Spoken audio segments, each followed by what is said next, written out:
हाय दोस्तों आज जो हम पढ़ने जा रहे हैं वो पर्यावरण और प्राकृतिक संसाधन के बारे में पढ़ने जा रहे हैं।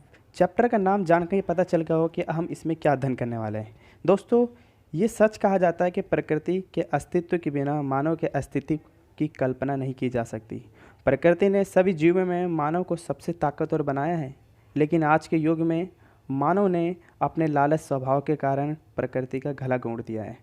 आप अपने चारों ओर देखो, जल प्रदूषण, वायु प्रदूषण, ग्लोबल वार्मिंग जैसी अनेक समस्या देखने को मिलेगी और इसका जिम्मेदार कोई और नहीं बल्कि हम स्वयं हैं।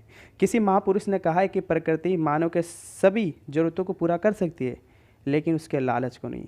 तो दोस्तों, अब हम अपने चैप्टर पर आते हैं। तो इसके अंतर्गत हम क्या क्या पढ़ेंगे? तो इसके अंतर्गत हम एक ग्लोबल वार्मिंग के बारे में पढ़ेंगे, साझी संपदा, वन प्रांतर क्या होता है और पर्यावरण को बचाने के लिए कितने सारे पर्यावरण आंदोलन वो देखेंगे। पर्यावरण को बचाने के लिए, ग्लोबल वार्मिंग को रोकने के लिए कौन कौन से सम्मेलन हुए, जैसे मॉन्ट्रियल पृथ्वी सम्मेलन, क्योटो प्रोटोकॉल समझौता, ये सब क्या था। और साथ साथ ये भी देखेंगे कि पर्यावरण को बचाने के लिए मतलब पर्यावरण संरक्षण में भारत की कौन कौन सी भूमिका रही है। तो दोस्तों आइए शुरू करते हैं। तो सबसे पहला है साझी संपदा होती क्या है। तो साझी संपदा होती है कि ऐसी संपदा मतलब संपत्ति कह सकते हो जिस पर एक देश का नहीं बल्कि पूरे विश्व के देशों का अधिकार होता है, जैसे वायुमंडल, अंतरिक्ष, महासागर, समुद्र आदि। अंटार्कटिका जो बर्फ़ है वो वायुमंडल, जैसे कि ऑक्सीजन आप ना गरीब ना अमीर ये सबको मिलती है। तो ये क्या है? ये साझी संपदा है। इसके साथ महासागर, अंतरिक्ष, समुद्र ये सभी साझी संपदा के अंतर्गत आती है। अगला है वन प्रांतर। वन प्रांतर क्या होता है?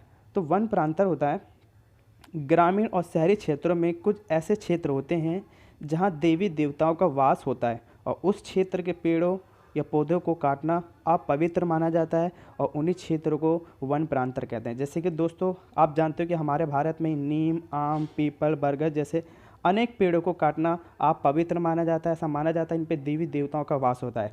कुछ भी कहो कि, लेकिन एक बात तो सत्य है कि ऐसे प्रथाओं ने पर्यावरण संरक्षण में महत्वपूर्ण भूमिका निभाई है, ये बढ़ावा दिया है। तो ये वन प्रांतर कहलाता है।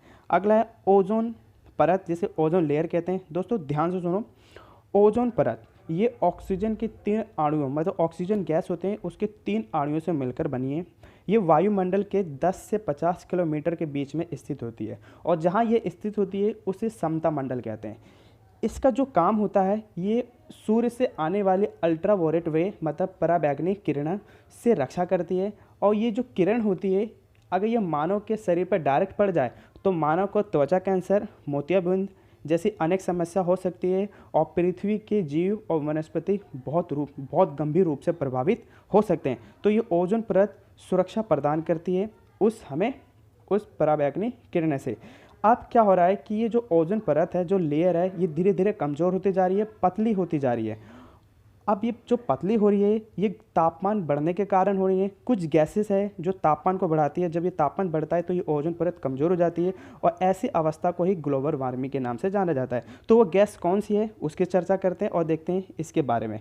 तो दोस्तों देखो, इसकी जो स्थिति ओजोन की वो वायुमंडल में 10 से 50 किलोमीटर के बीच में स्थित होती है।